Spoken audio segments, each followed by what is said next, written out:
Dump Stat Dysphoria. Take two. Is take one was interrupted when my cat decided to end up getting sick, but we're going to end up plugging along with this. So, Dump Stat Dysphoria. What exactly is that? Dump Stat Dysphoria is when, you've probably seen this, when you end up having a character who's doing stuff that don't quite line up with his stats. Let me give you probably the most common example. Your fighter or barbarian has the dump stat of charisma. He wants that charisma to always being eaten up by his lowest dice roll. Now, unless you're using a lot of systems that are specifically designed to make sure that all of your stats are above your average, you're probably going to get one or two that are lower than your average in this regard, usually 10, 11. What it's going to end up turning into is so that barbarian has a 6, 7, quite possibly even an 8. Do we dare to dream? In charisma. This means he has the personal magnitude of a brick. Probably more interesting to be talking to the brick.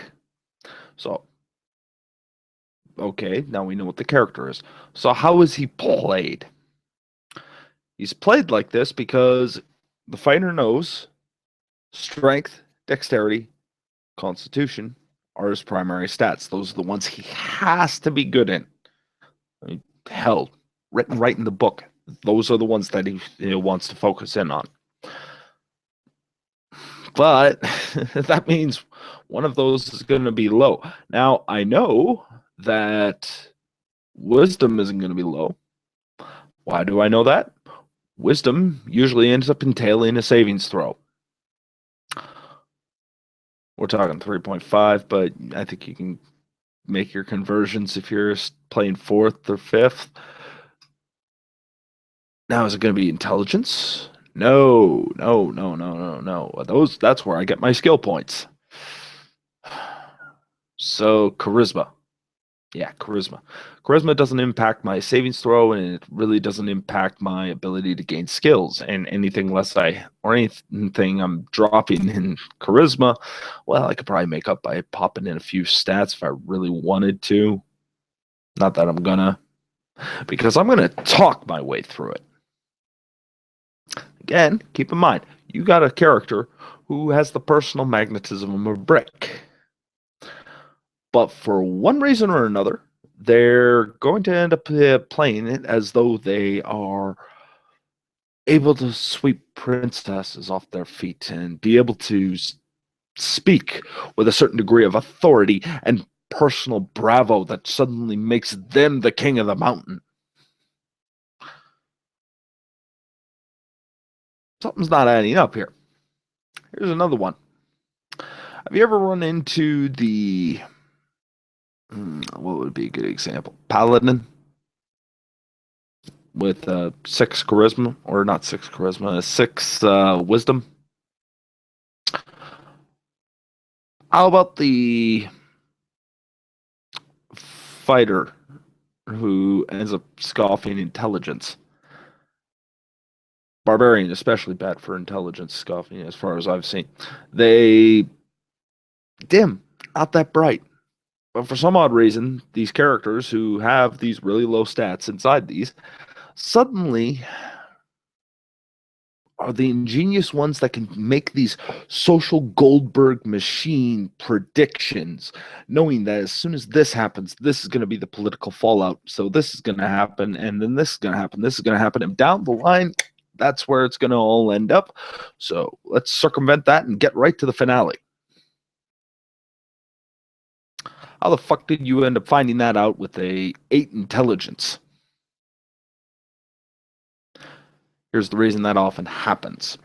Because unlike most of your combat situations, which are really focused on your dice pool, okay, what's your modifiers and all that kind of stuff, or how many dice you're throwing, or anything of the sort, what ends up happening much to my own amusement, I guess I should say.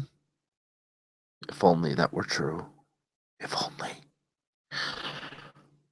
Is that these roles are the ones that they're called for to make in every combat, and they know this situation is going to require combat. So those are the ones they lock in. All their combat and the stuff that they know they're going to be asked for. This is your rogue with dexterity, your barbarian with a stupid strength score and con.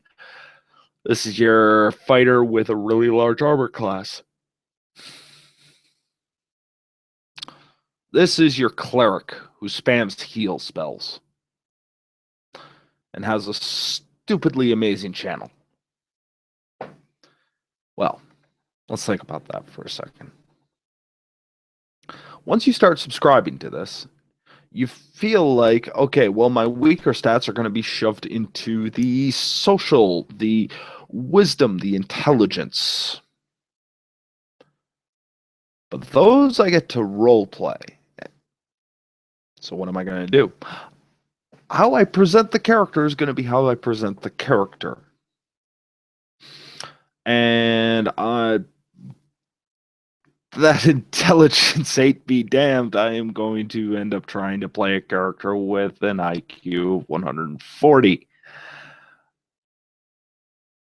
Oftentimes I'm wondering why the player can't try and end up thinking about that one a little bit more, but there you go. Because it's easier to role play these situations out than it is to end up using a dice roll. And ironically, I'd rather them be played out. But I'd rather them be played out with the character keep in mind what the sheet says about the character, because that's what you did. You ended up signing up for playing an idiot when you ended up making an intelligence of 8.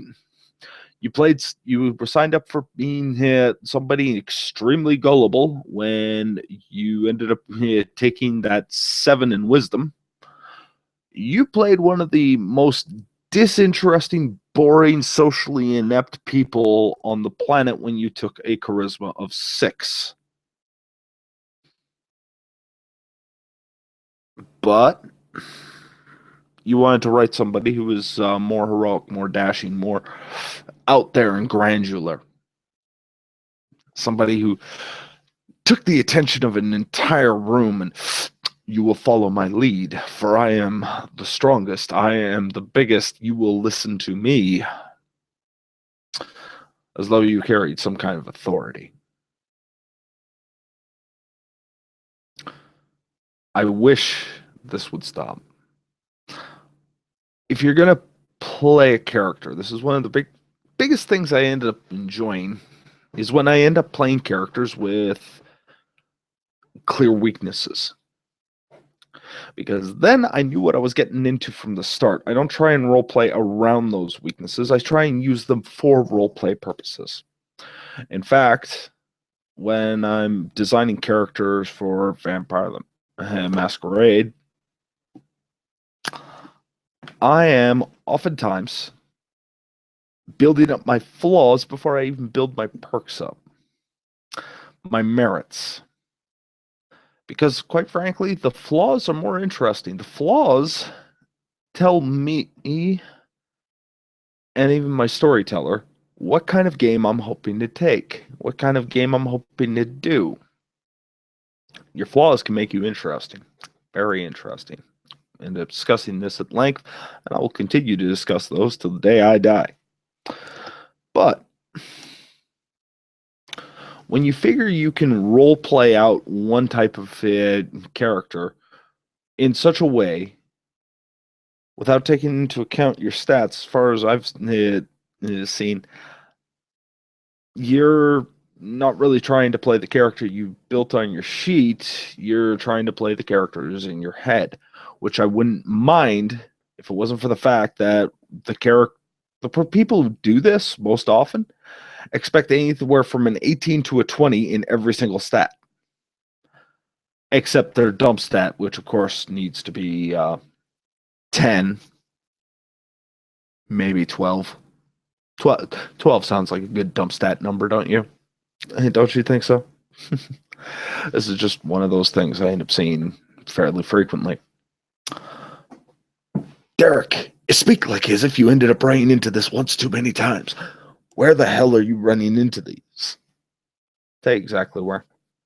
I roll 20s all the time. Yes, if you haven't guessed right, that is the amazing website Roll20. Roll20 is a fascinating little bit of culture unto itself because there are so many good players in so many bad games. You'll learn very quickly. Roll20 is a networking site at best. You can go into a game, get a sampler platter of a few players, maybe you can make some connections, and you can start building a game from the people you actually jive with quite well. Unfortunately, a lot of the players I do run into seem to think they're playing a pen and paper version of Warcraft. And not even the good ones, World of Warcraft.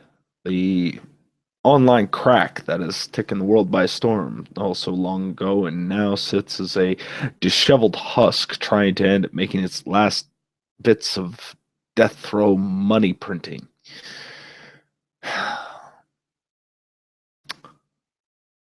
I can understand why this happens. I really can. But oftentimes the idea is that this is built to win. And it's kind of sad. It really is. Because I've run into a lot of people who are and you'll see them. They'll be one of a few things. One, in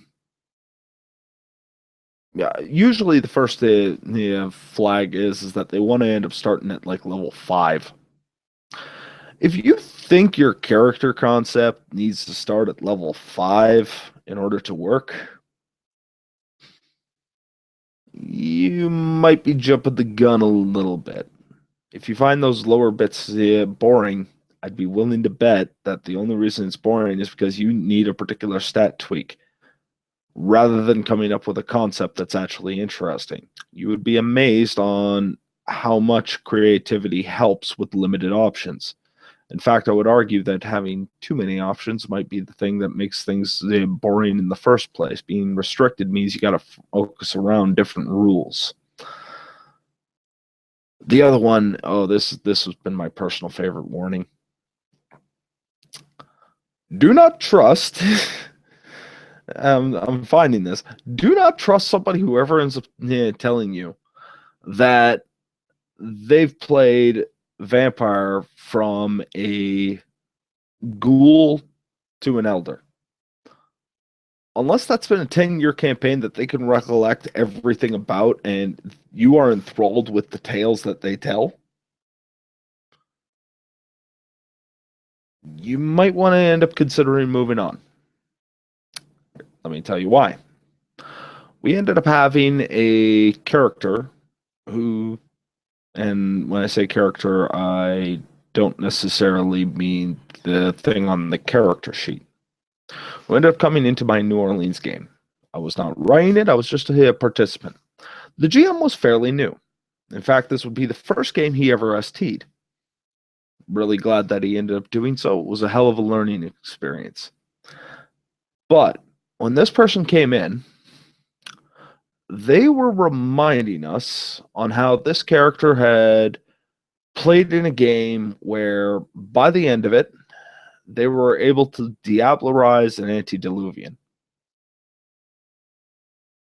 For those of you who don't know what an antediluvian is, vampire terms, think a vampire so ancient that it's able to probably come back from biblical times and probably be large part ready to end up undoing the world. Good times. So when this person said that they ate one of these, I kind of became a little suspicious. Still, we let it through. So immediately after, the person started at special pleading for specific character types that were all restricted, and we all knew this before we even did anything. There was a huge post saying, "This is what we're needing from players." They wanted to get accepted, then they wanted to refine. Got shut down a few times, but eventually they ended up coming in. That person lasted a grand total of 2 sessions. The thing that made this particularly amusing is it seems that the second that players actually involve politics in the game, you have to deal with your primogen in some way that doesn't require you using high yield explosives and killing them because they upset you. And, actually trying to worm your way in this political maelstrom that is Vampire the Masquerade. They tapped out. They left. They could not handle the politics that were involved in that game. Keep in mind, this is the politics of somebody who just started. Not particularly in-depth politics. It's good basic politics. I would have loved to end up seeing where that went if it continued to develop. Another one I ended up seeing was a dwarf fighter who, damn, if I didn't end up seeing every single trick to end up getting your HP as high as humanly possible, that person executed it extremely well.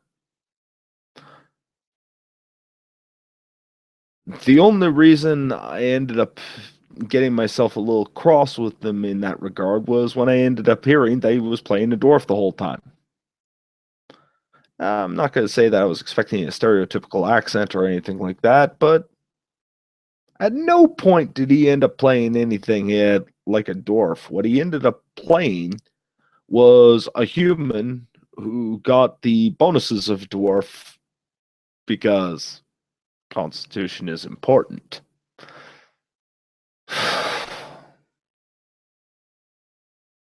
However, my friends, don't give up hope. Because in that mire of players who weren't really engaged in the game, who were there to end up making absurd dice rolls and absurd dice pools, who were there to end up showing on how good they were at, for lack of a better term, math hammer, I've always ran into one player in each one of those groups. And that player has been in contact with me since the day we met. And the games we run now, worth every minute. And the only way you end up building those games is by networking. So, in summary, if you're going to play a dump stat, play your dump stat. Be careful where you put it because it'll come back to haunt you. And remember, even in the worst cases where you seem to be running into bad player after bad player after bad player, the good ones are out there. And once you have those good players, once you end up knowing them, talking to them, I guarantee you for every bad game you've had, the good games will more than make up for it. And you'll start to learn who you're good with and who you can end up continuing this hobby of ours with. So, until next time.